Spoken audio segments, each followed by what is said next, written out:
Bonjour. Aujourd'hui, mon oracle a beaucoup servi, mon oracle de G. Donc, je vais le purifier, mais d'une autre manière, hein. Je vous avais présenté une autre vidéo pour un jeu plus particulièrement acheté neuf, hein, pour enlever les énergies des personnes qui l'ont fabriqué. Pour celui-là, en fait, c'est un oracle qui me sert énormément au quotidien, qui est assez chargé, là je le sens, donc du coup je vais le purifier, mais d'une manière beaucoup plus profonde. Donc j'ai allumé mon bâton d'encens, j'ai mes pierres protectrices, mes runes protectrices, ma bougie, et je vais, carte par carte, passer 3 fois la carte dans la fumée d'encens. En même temps que je fais ça, en fait, je demande à mon encens s'il veut bien dégager toutes les cartes de mon jeu d'Oracle G, de ces énergies négatives, voire positives, en fait, de le dégager de toutes les énergies qu'il a pu accumuler durant nos tirages avec les personnes que je reçois en guidance, et également lui faire savoir que j'attends de lui qu'il me délivre tous ses secrets. Donc en fait, c'est une pratique effectivement un peu longue, mais qui marche très bien. Vous verrez de toute façon que votre oracle en a besoin à un moment donné, quand vous ne comprenez plus trop ce qu'il vous raconte, que vous n'arrivez plus à interpréter correctement, c'est le moment de purifier votre oracle. Donc je vais bien sûr pas vous faire tout le jeu, hein, parce que la vidéo serait un peu longue,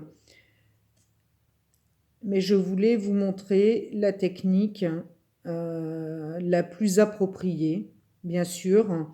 Vous y mettez toute l'intention, toutes les bonnes intentions du monde, hein, quand vous faites ça.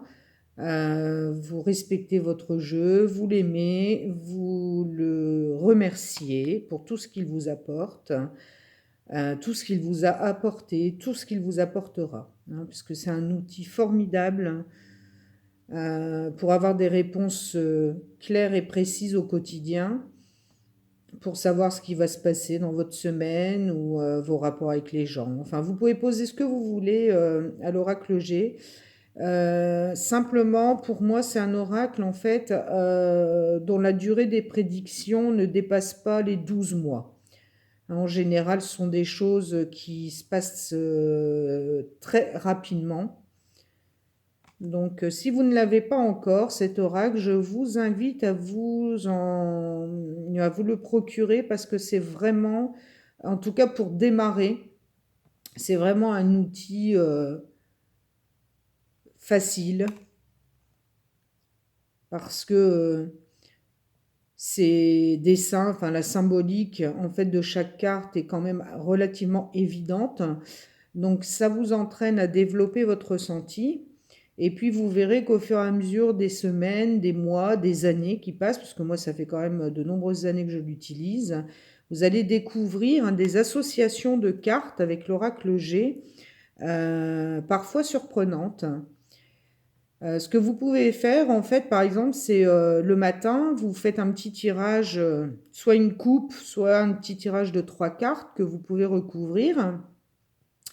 Et puis le soir, en fait, vous repensez à tous les événements qui ont eu lieu dans votre journée et vous regardez à quoi peut correspondre la coupe ou le tirage de 3 cartes par rapport aux événements que vous avez vécus dans la journée. Et grâce à cette méthode, vous aurez la possibilité de créer vos propres associations. Parce que bien sûr, hein, vous dégagez vos propres énergies, donc l'oracle va répondre en fonction de vos énergies, en fonction de votre ressenti, en fonction de votre degré de spiritualité, de sagesse, hein, et au plus vous ferez vos tirages sérieusement et dans la bonne intention, au plus vous aurez des réponses claires et précises. Voilà, mais écoutez, je vous remercie de m'avoir suivi et je vous dis à très bientôt. Au revoir.